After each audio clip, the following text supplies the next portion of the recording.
মুভির শুরুতে আমেরিকার একটি ছোট্ট শহরে এই ছবিটির মূল চরিত্র পিটার পার্কারকে দেখানো হয়। পিটার মূলত বাসা থেকে দেরি করে বের হওয়ার কারণে তার স্কুল বাসটি মিস করে ফেলে, তাই সে বাসটি থামানোর জন্য ওইটার পিছনে দৌড়াতে থাকে। বেশ কিছুক্ষণ চেষ্টার পরে পিটার সে বাসে উঠে পড়ে। তবে পিটার একটু দুর্বল স্বভাবের হওয়ার কারণে তার সাথে কেউ মিশতে চাইতো না, এমনকি তাকে কেউ পাশে বসতেও দিত না। পিটার অনেকটা সাদাসিধি পড়ুয়া একটি বাচ্চা ছিল, আর এর ফায়দা উঠিয়ে অন্যরা তাকে বুলি করতে শুরু করে। আবার এইদিকে এই সিনেমার নায়িকা, যাকে বাসের ভিতরে মেরি জেনকে দেখা যায়, মেরিন মূলত পিটারের পাশের বাসাতেই থাকতো এবং পিটার তাকে ছোটবেলা থেকেই পছন্দ করে। তবে আত্মবিশ্বাসের অভাবে পিটার কোনোদিন মেরিকে বলতে পারেনি। এরপরে দেখা যায় একটি শিক্ষা সফরের জন্য সবাইকে কলম্বিয়াতে নিয়ে যাওয়া হয় এবং তারা সবাই একটি জাদুঘরে যায়। তবে তারা সবাই ভিতরে প্রবেশের সময় পিটারের বন্ধু হ্যারি অসবর্ন, হ্যারি ও পিটার তারা একই স্কুলে পড়তো। তবে হ্যারি অনেক বড়লোক হওয়ার কারণে সে নিজে পার্সোনাল গাড়ি ব্যবহার করত। হ্যারির সাথে তার বাবাকেও দেখা যায়, যার নাম ছিল নরম্যান অসবর্ন। হ্যারি সেখানে তার বাবার সাথে পিটারের পরিচয় করিয়ে দেয়। তখন মিস্টার নরম্যান বলে, শুনেছি তুমি নাকি বিজ্ঞানের অনেক ভালো একজন ছাত্র। তখন পিটার বলে, আমিও শুনেছি আপনি অনেক ভালো একজন বিজ্ঞানী এবং আমি আপনার আবিষ্কার সম্পর্কে পড়েছি, যেটা দারুণ হয়েছে। নিজের প্রশংসা শুনে সেখানে নরম্যান কিছুটা খুশি হয়ে যায়। যাই হোক, সবাই সেই জাদুঘরে ঢুকে পড়ে। সবাই জাদুঘরে যাওয়ার পরে ট্যুর গাইড তাদেরকে বলে, আমরা দীর্ঘ 5 বছর যাবৎ গবেষণা করে কিছু শক্তিশালী মাকড়সা বানিয়েছি, যাদের মস্তিষ্ক এতটাই ফাস্ট কাজ করে যে আগে থেকে আসা যে কোনো ধরনের দুর্ঘটনা তারা আন্দাজ করতে পারে, এবং এরকম 15টি মাকড়সা এ বক্সে রাখা আছে। মেরি জেন তখন বলে, এখানে তো 14টা মাকড়সা আছে। তখন ট্যুর গাইড বলে, 15 নাম্বার মাকড়সাটি হয়তোবা ল্যাবে পরীক্ষা চলতেছে। আর তখনই দেখা যায় সে মাকড়সাটি সে জাদুঘরে বাসা বেঁধে ঘুরে বেড়াচ্ছে। এদিকে পিটার ক্যামেরা দিয়ে মেরি জেনের ছবি তুলছিল। তখনই সেই মাকড়সাটি পিটারের হাতের উপরে পড়ে এবং পিটারকে কামড়িয়ে দেয়, যার বিষ সাথে সাথে পিটারের শরীরে ঢুকে পড়ে। অন্যদিকে অস্পর কর্পোরেশনকে দেখানো হয়, যেটি আসলে হ্যারির বাবা নরম্যানের ছিল। ভেতরে সেনাবাহিনীর অনেক বড় বড় কর্মকর্তাদেরকে দেখা যায়, যাদের সামনে একটি গ্লাইডারের পরীক্ষামূলক রাইডিং দেখানো হচ্ছিল। অস্কর কোম্পানি মূলত দেশের সেনাবাহিনীর শক্তি কয়েকশো গুণ বাড়িয়ে দেওয়া যায় এমন একটি মেডিসিনের প্রজেক্টে কাজ করছিল এবং সে উড়ন্ত গ্লাইডারটিও তৈরি করছিল। যাই হোক, তখন সেনাবাহিনীর এক প্রতিনিধি নরম্যানকে বলে, তাহলে আপনার মেডিসিন কি পুরোপুরি তৈরি হয়ে গিয়েছে? তখন নরম্যানের সহকারী টম বলে, মেডিসিনটি পুরোপুরি রেডি হয়নি, আমরা সবেমাত্র ইঁদুরের উপর এটির এক্সপেরিমেন্ট চালিয়েছি, তবে সেখানে কিছু প্রতিবন্ধকতাও রয়েছে। আর্মি অফিসার তখন বলে, নরম্যান, আগামী 2 সপ্তাহের ভিতরে যদি তুমি এই মেডিসিন তৈরি করতে না পারো, তাহলে আমি এই ফান্ডিং বন্ধ করে এই প্রজেক্ট আমি অন্য কোনো কোম্পানিকে দিয়ে দেব। যেটি শুনে নরম্যান যথেষ্ট চিন্তায় পড়ে যায়। এদিকে পিটার ট্যুর শেষ করে বাসায় ফিরে আসে। পিটারের বাবা মা না থাকায় সে তার চাচার সাথে থাকতো। পিটার বাসায় ঢুকে সোজা তার রুমে চলে যায়। মাকড়সার কামড়ার কারণে তার শরীরের ডিএনএর ভিতরে বিশেষ পরিবর্তন ঘটছিল, তাই সে অসুস্থ হয়ে ঘরের মেঝেতেই শুয়ে পড়ে। এদিকে নরম্যান তার ল্যাবে মানুষের ক্ষমতা বাড়ানোর ওষুধটি তার নিজের শরীরে প্রয়োগ করে সেটা এক্সপেরিমেন্ট করার চেষ্টা করতেছে। তবে তার সহকারী টম বাধা দিলেও সে কোনোভাবেই কারো কথা শুনে না। নরম্যান বলে, 2 সপ্তাহের ভিতরেই এই প্রজেক্ট অন্য কাউকে দিয়ে দেওয়া হবে, তাই আমাকে যা করার এখনই করতে হবে। এই বলে কাচের চেম্বারের ভিতরে ঢুকে সে মেডিসিনটি তার নিজের শরীরে নিতে থাকে। এর ফলে নরম্যানের মাংসপেশি এবং শক্তি কয়েক গুণে বেড়ে গেল। কিছুক্ষণ পরে নরম্যান মেডিসিনটি সহ্য করতে না পেরে ছটফট করতে করতে সে অজ্ঞান হয়ে পড়ে। টম দ্রুত যে নরম্যানের জ্ঞান ফেরানোর চেষ্টা করতে থাকলে দেখা যায় হঠাৎ তার জ্ঞান ফিরে আসে এবং টমকে এক হাত দিয়ে অনেক দূরে ছুঁড়ে ফেলে দেয়, যার কারণে টম সে জায়গাতেই মারা যায়। অর্থাৎ বোঝাই যাচ্ছে নরম্যানের শারীরিক শক্তি অনেক গুণে বেড়ে গেলেও তিনি সেই সাথে মানসিক ভারসাম্যও হারিয়ে ফেলেছিলেন। অন্যদিকে দেখা যায় পরের দিন সকালে পিটার খেয়াল করে আগের দিন রাত পর্যন্ত সে চশমা ছাড়া কিছুই দেখতে না পেলেও এখন সে চশমা ছাড়াই স্পষ্ট দেখতে পাচ্ছে। আবার সে আগে রোগা পাতলা থাকলেও এখন সে অনেকটাই শক্তিশালী এবং স্বাস্থ্যবান হয়ে গিয়েছে। বিশেষ মাকড়সার কামড়টির কারণে পিটারের শরীরে এরকম রাতারাতি পরিবর্তন এসেছিল। যাই হোক, পরদিন সকালে নরম্যানের অফিসের একজন লোক নরম্যানকে এসে জানায় যে আগের রাত্রে টমের মৃত্যু হয়েছে। এর সাথে সাথে তাদের গ্লাইডারটাও চুরি হয়ে গিয়েছে। আর এই সব শুনে নরম্যান অনেকটা অবাক হয়ে যান। মনে হচ্ছিল সে আগের রাতের ঘটনা সম্পর্কে কিছুই জানে না, তিনি সব স্মৃতি ভুলে গিয়েছেন। এদিকে দেখা যায় স্কুলে আসার পর পিটার যখন খাবার খাচ্ছিল তখন মেরি জেন একটি খাবারের ট্রে নিয়ে তার দিকে এগিয়ে আসছিল। আর পিটার তখনই তার ব্রেনে একটি ভবিষ্যৎ দুর্ঘটনার কথা অনুভব করে। তার কিছুক্ষণ পরেই মেরি জেন খাবার সহ পা পিছলিয়ে পড়ে যাচ্ছিল। তবে দুর্ঘটনা ঘটার আগেই পিটার মেরি জেনকেও ধরে ফেলে, এর সাথে তার খাবারগুলিও সাথে সাথে ধরে ফেলে, যেটা দেখে মেরি জেন অনেকটাই চমকে যায়। মেরি চলে যাওয়ার পরে পিটার খেয়াল করে টেবিলের একটি চামচ তার তার হাতের সাথে আটকে গিয়েছে। চামচটি টেনে বের করার সময় তার হাত থেকে মাকড়সার একটি জাল বাড়িয়ে সামনের টেবিলের কিছু খাবারের গায়ে সেটা লেগে যায়। পিটার এইসবের কিছুই বুঝতে পারে না। সে জালটা ছড়ানোর জন্য জোরে টান দিলে জালের মাথায় আটকে থাকা খাবারগুলো পিছনে বসে থাকা ফ্লেস নামের একটি স্টুডেন্টের গায়ে সেটা লেগে যায়। এতে করে ফ্লেস প্রচন্ড রেগে যেয়ে পিটারকে মারতে চলে যায়। তবে পিটার চমৎকার ভাবে ফ্লেসের মারের হাত থেকে বেঁচে যাচ্ছিল। সেখানে থাকার সবাই ধরে নিয়েছিল পিটার অনেক মার খাবে, কারণ ফ্লেস অনেকটাই শক্তিশালী এবং লড়াকু স্বভাবের ছিল। কিন্তু এখন একদমই তার বিপরীতটা ঘটে। ফ্লেস অনেক চেষ্টার পরেও পিটারের কিছুই করতে পারে না, আর পিটারের এক ঘুষিতে ফ্লেস অনেক দূরে ছেঁচড়ে পড়ে। আর এটা দেখে সেখানকার সকল স্টুডেন্ট সহ পিটার নিজেও অবাক হয়ে যায়। এরপর পিটার সেখান থেকে দৌড়ে একটি নির্জন গলিতে আসে। এরপরে সে খেয়াল করে তার হাতে মাকড়সার পায়ের মতো কিছু সূক্ষ্ম কাটা বের হয়েছে, যার কারণে যে কোনো কিছু খুব সহজে তার হাতে আটকে যাচ্ছিল। আর তারপরে দেখা যায় পিটার এইগুলোর মাধ্যম দিয়ে মাকড়সার মতন দেওয়ালে উঠতে শুরু করে। এরপরে দেখা যায় পিটার খুব সহজে এক বিল্ডিং থেকে অন্য বিল্ডিং এ চলে যাচ্ছিল। আর নিজের ভেতরে এরকম দারুণ একটি শক্তি দেখে সে অনেক খুশি হয়ে যায়। তবে কয়েকটা বিল্ডিং এইভাবে পার হওয়ার পরে তার সামনের বিল্ডিংটা যথেষ্ট দূরে, যেটা লাফ দিয়ে পার হওয়া সম্ভব নয়। আর সেজন্য পিটার নিজের হাত থেকে জাল বের করে সামনের বিল্ডিং আটকানোর চেষ্টা করে। তবে ক্যান্টিনে হঠাৎ জাল বের হলেও সে এখন খেয়াল করে তার হাত থেকে জাল বের হচ্ছে না। কিছুক্ষণ চেষ্টা করার পরে পিটার একটি জিনিস খেয়াল করে, একটা বিশেষ রকম ভাবে যখন হাতটি স্টাইল করে তখনই শুধু জালটি বের হয়। এবার সারাদিন এই সমস্ত অদ্ভুত শক্তিগুলো উপভোগ করার পরে রাতে পিটার বাড়ি ফিরে আসে। আর রাতে খাওয়া দাওয়া শেষ করে সে যখন বাইরে ময়লা ফেলতে আসে তখন দেখে পাশের বাড়িতে অর্থাৎ মেরি জানের বাড়িতে ঝগড়া চলতেছে। ঠিক শেষ সময় মেরি বাইরে বের হয়ে পিটারকে দেখে বলে, তুমি কি লুকিয়ে আমাদের কথা শুনছিলে? তখন পিটার বলে, না একদমই না, আমি এখানে ময়লা ফেলতে এসেছিলাম। গল্পে গল্পে তখন মেরি বলে সে ছোটবেলা থেকেই অভিনেত্রী হতে চাইছিল, তাই সে এখন নিউ ইয়র্ক সিটিতে যেতে চায়। পিটারও তখন বলে সে তার কলেজ শেষ করে নিউ ইয়র্কে যেতে চায় ফটোগ্রাফি কাজ করার জন্য। তাদের কথা চলার সময় পিটার লক্ষ্য করে ফ্লেশ সেখানে তার গাড়ি নিয়ে হাজির হয় এবং মেরিকে তার সাথে সে নতুন গাড়িতে করে তারা দুইজনে ঘুরতে চলে যায়। আর এটা দেখে পিটার ভাবতে থাকে মেরিকে পটাতে হলে তাকে একটি নতুন গাড়ি কিনতে হবে। আর সেজন্য সে পেপারে কিছু গাড়ির বিজ্ঞাপন দেখতে শুরু করে, কিন্তু এত দামি গাড়ি তার কাছে কেনার মতো টাকা ছিল না। তখন সে খবরের কাগজে একটি সংবাদ দেখতে পায় একটি রেসলিং খেলাতে সেখানে যদি কেউ 3 মিনিট সার্ভাইভ করে যদি থাকতে পারে তাহলে তাকে $3000 দেওয়া হবে। আর এটা দেখে পিটার তখন ভাবতে থাকে যেহেতু তার কাছে অনেক শক্তি চলে এসেছে এখন সে অনায়াসে সেই ম্যাচটি জিততে পারবে। তবে সে কখনোই তার শক্তির কথা কাউকে জানাতে চায় না, তাই নিজের জন্য একটি মুখ ঢাকা পোশাক বানিয়ে ফেলে যেন কেউ তাকে চিনতে না পারে। পরদিন পিটার পড়াশোনা করার জন্য লাইব্রেরিতে যাচ্ছে বলে বাসা থেকে বের হতে চাইলে তার আঙ্কেল তাকে বলে, আমি তোমাকে গাড়িতে করে নামিয়ে দিচ্ছি। যাই হোক, সেখানে পৌঁছার পরে গাড়িতে থেকে নামার আগে তার আঙ্কেল বেন পিটারকে বলে, কয়েকদিন ধরে দেখছি তুমি অনেকটা বদলে গিয়েছো, নিয়মিত কোনো কাজ করছো না, আবার স্কুলেও মারামারি করছো। পিটার তখন বলে, ওই মারামারিটা আমি শুরু করিনি। তখন আঙ্কেল তাকে বলে, হয়তোবা ছেলেটিরই দোষ ছিল, কিন্তু তোমার শক্তির ভুল ব্যবহার করা একদমই ঠিক হয়নি। তখন তার আঙ্কেল তাকে বলে, মহান ক্ষমতার সাথে সাথে কিছু গুরুত্বপূর্ণ দায়িত্বও চলে আসে। তখন পিটার এই সমস্ত কথাবার্তা শুনে সে রেগে যেয়ে বলে, আমাকে নিয়ে আপনার ভাবতে হবে না। আর পিটারের এই কথা শুনে তার আঙ্কেল বেন অনেক মন খারাপ করে। যাই হোক, এরপরে পিটার সে রেসলিং এ এসে দেখে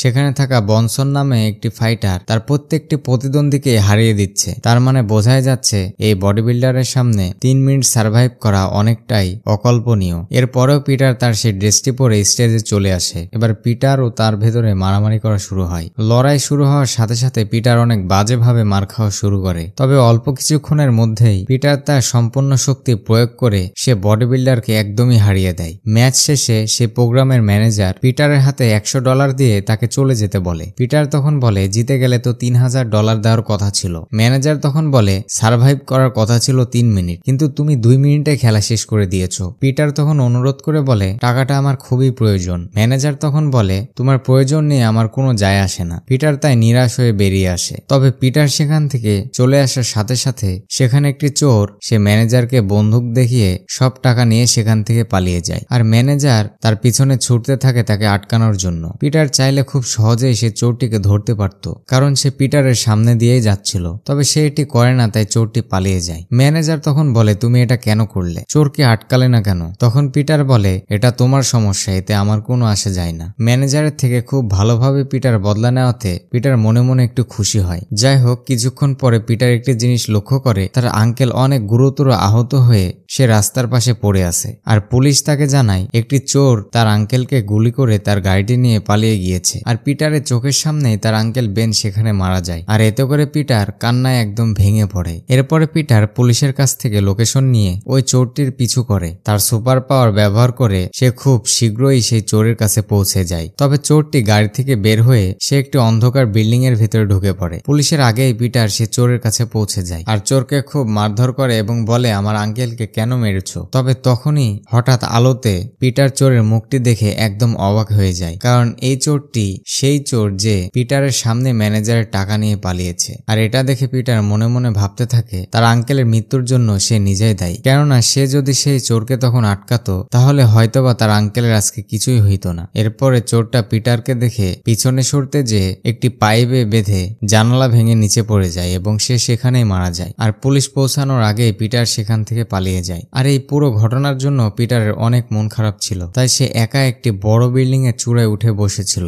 যাই হোক, সিনেমার সিন শিফট হয়ে নরম্যানকে দেখানো হয়। ওই মেডিসিন নেওয়ার পর থেকে তার ভেতরে দুটি মানুষের ব্যক্তিত্ব কাজ করছিল এমনটি মনে হচ্ছিল, কারণ তার মাথায় অদ্ভুত কিছু আওয়াজ হচ্ছিল। এদিকে সেনাবাহিনীরা একটি বিশেষ অস্ত্রের পরীক্ষা চালাচ্ছিল। মূলত সেনাবাহিনীরা নরম্যানের কোম্পানি বাদ দিয়ে অন্য একটি কোম্পানিকে প্রজেক্টটি দিয়ে দিয়েছিল, আর তাদের বানানো সেই অস্ত্রটির এখানে এক্সপেরিমেন্ট চলছিল। আর সে সময় নরম্যান একটি বিশেষ ধরনের পোশাক পরে এসে সে অস্ত্রটিকে বিস্ফোরণ করে দেয় আর বোম ফেলে পুরো জায়গাটা ধ্বংস করে দেয়। তাই সেখানে থাকা সবাই মারা যায়। পিটারের মতন করে নরম্যানও তার পরিচয়টি পুরো পৃথিবীর কাছে গোপন রাখছিলেন। যাই হোক, এই ঘটনার পরে দেখা যায় পিটার, হ্যারি এবং মেরিজান সহ তাদের সবার গ্র্যাজুয়েশন শেষ হয়ে গিয়েছে। তাদের বিদায় দেওয়া হচ্ছে।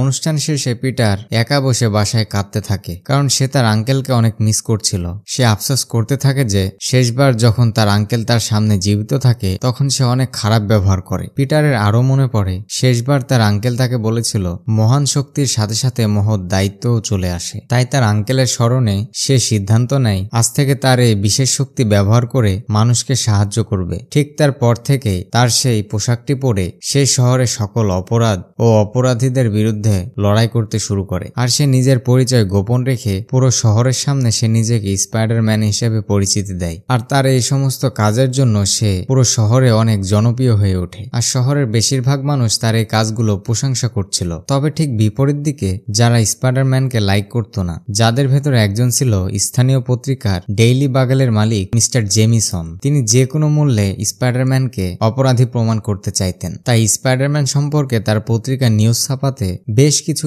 স্পষ্ট ছবির দরকার ছিল। তাই তিনি বিজ্ঞাপন দেন যে স্পাইডারম্যানের ভালো ছবি আনতে পারবে তাকে নগদে ভালো টাকা পুরস্কার দেওয়া হবে। যাই হোক, কিছুদিন পরে পিটার নিউ ইয়র্ক শহরে মেরিজানকে দেখতে পায়। তখন পিটার বলে সে তার নিজের জন্য একটি কাজের খোঁজে সে নিউ ইয়র্কে এসেছে। মেরি তখন বলে এখনো নিজের অভিনয়ের লাইনে কিছু না করতে পেরে সে একটি রেস্টুরেন্টে জব করে। আর এটা বলতে গিয়ে সে অনেকটা লজ্জিত হচ্ছিল। সে আরো বলে আমার এই কাজের কথাটা তুমি হ্যারিকে বলতে যেও না, সে হয়তো এই ব্যাপারটা পছন্দ করবে না। তখন পিটার বলে তোমার কথা আমি কেন হ্যারিকে বলতে যাব? উত্তরে মেরিজেন বলে কেন, তুমি আর হ্যারি নাকি একই বাসায় থাকো? ও তোমাকে বলেনি আমরা কিছুদিন যাবত ডেট করতেছি? পিটার এটা শুনে কিছুটা অবাক হয়ে যায়, কারণ হ্যারি এই ব্যাপারে তাকে কিছুই বলেনি। আর হ্যারি তো এটা জানতো যে পিটার ম্যারিকে ছোটবেলা থেকেই লাইক করত। মন খারাপ করে পিটার বাসায় ফিরলে দেখা যায় হ্যারি ও পিটার একই রুমে থাকছে। তবে জীবন চালানোর জন্য পিটারের একটি কাজের দরকার ছিল। সে মুহূর্তে নরম্যান এসে পিটারকে তার কোম্পানিতে কাজের অফার করে, কিন্তু পিটার তা প্রত্যাখ্যান করে বলে আমি কোনো রকম সাহায্য ছাড়াই নিজের যোগ্যতায় কাজ পেতে চাই। যাই হোক, এরপরে পিটার সে পত্রিকাটি দেখতে পায় যেখানে লেখা ছিল স্পাইডারম্যানের স্পষ্ট ছবি দিতে পারলে নগদ অর্থ দেওয়া হবে। তাই এরপর থেকে যখন স্পাইডারম্যান অপরাধীদেরকে ধরতে যেত তখন দূরে একটি ক্যামেরা ফিট করে অটোমেটিক মোডে ক্যামেরায় ছবি তুলত। আর পরদিন সকালে সে ছবিগুলো নিয়ে চলে যায় জেমিসনের কাছে। ছবিগুলোর বিনিময়ে সে এই কোম্পানিতে ফটোগ্রাফির চাকরি চায়, কিন্তু জেমিসন সেটা রিজেক্ট করে দিয়ে বলে তুমি শুধু এই ছবির বিনিময়ে কিছু ডলার পাবে নিয়মিত। এইভাবে পিটার একটি ছোটখাটো ইনকাম সোর্স জোগাড় করে ফেলে। এরপরে আবার অসকট কর্পোরেশনকে দেখানো হয় যেখানে মিস্টার নরম্যান তার সকল বোর্ড মেম্বারদেরকে ডেকে বলেন আমাদের কোম্পানি এখন যথেষ্ট লাভ করছে এবং আমাদের শেয়ারের মূল্যও বেড়ে গিয়েছে। এই কথা শুনে বাকি বোর্ড মেম্বাররা বলে এই জন্যই এখন আমরা কোম্পানিটি বিক্রি করে দেব, কারণ এটার জন্য আমাদের এখন অনেক টাকা দেওয়া হবে। আর এটা শুনে নরম্যান রেগে যান, কারণ অনেক কষ্টে তিনি একাই এই কোম্পানিকে দাঁড় করিয়েছিলেন। কিন্তু এইখানে নরম্যানের কথা কেউ শুনতে চায় না, অসহায়ের মতন তাকে এসব মেনে নিতে হয়। যাই হোক, অস্কপ কোম্পানির পক্ষ থেকে একটি পার্টির আয়োজন করা হয়েছিল আর সেদিন ওই কোম্পানিটি বিক্রি করার কথা ছিল। বোর্ড মেম্বারদের সাথে সাথে হ্যারিও মেরি জেনকে নিয়ে এসেছিল সেই পার্টিতে। আর এইসব ছবি তোলার জন্য পিটার তার ক্যামেরা নিয়েও সেখানে চলে আসে। কিন্তু কিছুক্ষণ পরেই মিস্টার নরম্যান তার গ্রিন পোশাকটি পরে সে জায়গাতে চলে আসে আর বিস্ফোরণ করে তার কোম্পানির সকল বোর্ড মেম্বারদেরকে মেরে ফেলা শুরু করে। এই দুর্ঘটনায় মেরি জেন আটকা পড়ে উঁচু বিল্ডিং থেকে নিচে পড়ে যাচ্ছিল। তখনই পিটার তার নিজের স্পাইডারম্যান পোশাকটি পরে মেরি জেনকে বাঁচানোর জন্য চলে আসে। আর এখানে সেই গ্রিন গবলিন এবং স্পাইডারম্যানের ভিতরে একটি লড়াই হওয়া দেখা যায়, কিন্তু শেষ পর্যন্ত গ্রিন গবলিন হেরে গিয়ে সে জায়গা থেকে চলে যায়। আর মেরি মাটিতে পড়ার আগেই স্পাইডারম্যান তাকে সঙ্গে সঙ্গে ধরে নেয়। নিজের জীবন ফিরে পাওয়ার জন্য মেরি অনেক আনন্দের সাথে স্পাইডারম্যানকে ধন্যবাদ জানায়। এই ঘটনার পরে নরম্যানের মনে হয় এই শহরের এখন সে সবচাইতে বেশি শক্তিশালী ব্যক্তি, একমাত্র স্পাইডারম্যান ছাড়া তাকে কেউ আর আটকাতে পারবে না। তাই সে স্পাইডারম্যানের সাথে বন্ধুত্ব করার সিদ্ধান্ত নেয়। পরদিন নরম্যান গ্রিন গবলিন সেজে জেমিসনের অফিসে চলে আসে আর তাকে অ্যাটাক করে বলে, তোমার অফিসে স্পাইডারম্যানের ছবি কে দেয়? আমি তাকে দেখতে চাই। কিন্তু জেমিসন তাকে কিছুই বলে না। তখনই সেখানে স্পাইডারম্যান চলে আসে জেমিসনকে বাঁচানোর জন্য। গ্রিন গবলিন তখন লড়াই না করে কৌশলে স্পাইডারম্যানকে অজ্ঞান করে দূরে একটি ফাঁকা জায়গাতে নিয়ে চলে আসে আর স্পাইডারম্যানকে সে বন্ধুত্বের অফার করে। বলে, তুমি চাইলে আমরা একত্রে কাজ করতে পারি, তা নয়তো সারা জীবন এমন শত্রু হয়ে বাঁচতে হবে। যাই হোক, তারপরে দেখা যায় সে শহরের একটি বিল্ডিং এ আগুন লেগেছে আর তখনই স্পাইডারম্যান সেখানে চলে যায় সবাইকে বাঁচানোর জন্য। একে একে সবাইকে সেফলি বাঁচিয়ে আনার পরে সে উপর থেকে আরো একজনের চিৎকারের আওয়াজ শুনতে পায়। তবে স্পাইডারম্যান সেখানে যেয়ে দেখে সে ধোঁকা খেয়েছে। সেখানে মূলত গ্রিন গবলিন দাঁড়িয়েছিল। গবলিন তাকে বলে, তুমি আমার বন্ধুত্বের প্রস্তাবে কি সিদ্ধান্ত নিলে? স্পাইডারম্যান একজন অপরাধীর সাথে বন্ধুত্ব করতে অস্বীকার করলে তাদের ভেতরে মারামারি করা শুরু হয়। আর লড়াই চলাকালীন গবলিনের একটি ধারালো অস্ত্রে স্পাইডারম্যানের হাতও কেটে যায়। এবার দেখা যায় এই ঘটনার কিছুক্ষণ পরে হ্যারির বাসায় একটি হাউস পার্টি ছিল, যেখানে হ্যারি মেরি জেন এবং পিটারের আন্টিকে তার পিতার সাথে পরিচয় করার জন্য চিন্তা ভাবনা করছিল। একটু আগে নরম্যান এবং পিটার স্পাইডারম্যান এবং গবলিন সেজে মারামারি করলেও এখন তারা দুইজনই হ্যারির বাসায় চলে আসে, কারণ কেউই তাদের এই দ্বিতীয় রূপের কথা জানতো না। খেতে বসার পরে আন্টি খেয়াল করে পিটারের হাত থেকে রক্ত বের হচ্ছে। পিটার তখন জানায় রাস্তায় আসার সময় বাইকের সাথে তার ছোট্ট একটি অ্যাক্সিডেন্ট হয়েছে, কিন্তু কাটা অংশ দেখে মিস্টার নরম্যান খুব ভালোভাবে বুঝে যায় স্পাইডারম্যানের হাতে একটু আগেই একইভাবে কেটে গিয়েছিল। আর তখনই সে বোঝা যায় এই স্পাইডারম্যানই হচ্ছে পিটার পার্কার। আর এটা দেখে সাথে সাথে নরম্যান সে খাবার রেখে সেখান থেকে চলে যায়। আর রাতে নরম্যানের ভেতরের গ্রিন গবলিন বলে, স্পাইডারম্যানকে মারতে গেলে তার প্রিয় মানুষকে অ্যাটাক করতে হবে, যেন সে নিজে ভয় পেয়ে পিছু হটে যায়। তাই গ্রিন গবলিন পিটারের আন্টির বাসায় হামলা করে তাকে প্রচন্ড পরিমাণে ভয় পাইয়ে দেয়, যে কারণে তার শরীর এতটাই খারাপ হয়ে যায় যে হসপিটালে ভর্তি করতে হয়। এই ঘটনার পরে পিটার বুঝে যায় গ্রিন গবলিন নিজে তার আসল পরিচয় জানতে পেরেছে, তাই তার কাছের মানুষকে আঘাত করছে। কিছুদিন পরে হ্যারি পিটারের আন্টিকে হসপিটালে দেখতে গেলে পিটার ও মেরি জেন আগে থেকেই সেখানে বসেছিল। আর সেটা দেখে তখন সে ভাবতে থাকে হয়তোবা তাদের ভেতরে কিছু একটা চলতেছে। এসব দেখে হ্যারি মন খারাপ করে বাসায় চলে আসে, তার বাবাকে সমস্ত ঘটনা জানিয়ে দেয়। মিস্টার নরম্যান বলে, পিটারও কি ম্যারিকে ভালোবাসে? তখন হ্যারি বলে হ্যাঁ। সে বলে পিটার ছোটবেলা থেকে ম্যারিকে লাইক করে আর ম্যারি জনই একমাত্র কাছের মানুষ তার। যখনই নরম্যান জেনে যায় মেরি জনই হলো পিটারের একমাত্র দুর্বলতা, তখন সে গ্রিন গবলিন ড্রেসটি পরে ম্যারিকে শহরের একটি উঁচু জায়গায় নিয়ে আসে। তখন সে পাশ দিয়ে একটি কেবল কারে চড়ে কিছু স্কুলের ছোট বাচ্চারা যাচ্ছিল। গ্রিন গবলিন সে কেবল কারের তারটা তার হাতে নিয়ে নেয়। খবরটি পেয়ে স্পাইডারম্যান তাদেরকে বাঁচানোর জন্য চলে আসে। তখন গ্রিন গবলিন এক হাতে মেরি জেন এবং এক হাতে বাচ্চাদের কারের রশিটি নিয়ে বলে, এক হাতে তোমার ভালোবাসার মানুষ আছে আর আরেক হাতে আছে কিছু নিরীহ বাচ্চা, দেখি তুমি ভালোবাসা এবং দায়িত্বের ভিতরে কোনটি বেছে নাও। এই বলে দুইজনকেই নদীতে ফেলে দেয়, কিন্তু স্পাইডারম্যান খুব দ্রুততার সাথে মেরি জেন এবং সে বাচ্চাগুলিকে বাঁচিয়ে নেয়। আর এরপরে গ্রিন গবলিন এবং স্পাইডারম্যানের ভিতরে একটি মারাত্মক লড়াই শুরু হয়ে যায়। গবলিন বারবার অ্যাটাক করে স্পাইডারম্যানকে একেবারে মেরে ফেলার মতন অবস্থা করে ফেলে। তার ভেতরে আর লড়াই করার শক্তিই ছিল না, সে হার মেনেই নিতে যাচ্ছিল। কিন্তু শেষ মুহূর্তে স্পাইডারম্যান তার শরীরের সমস্ত শক্তি দিয়ে লড়াই করে গ্রিন গবলিনকে হারিয়ে দেয়। স্পাইডারম্যানের অ্যাটাক এবার সহ্য করতে না পেরে গ্রিন গবলিন এবার নিজের আসল পরিচয় জানিয়ে দেয়। মুখোশের নিচে নরম্যানকে দেখে পিটার কিছুটা ঘাবড়িয়ে যায়। এদিকে কথার ছলে নরম্যান কৌশলে নিজের গ্লাইডারের বাটনটা অন করে দেয়। গ্লাইডারটি সামনের দিকে কিছু ধারালো অস্ত্র বের করে পিটারের দিকে দ্রুত চলে আসে। তবে বিপদের সংকেত পেয়ে পিটার সেখান থেকে সরে গেলে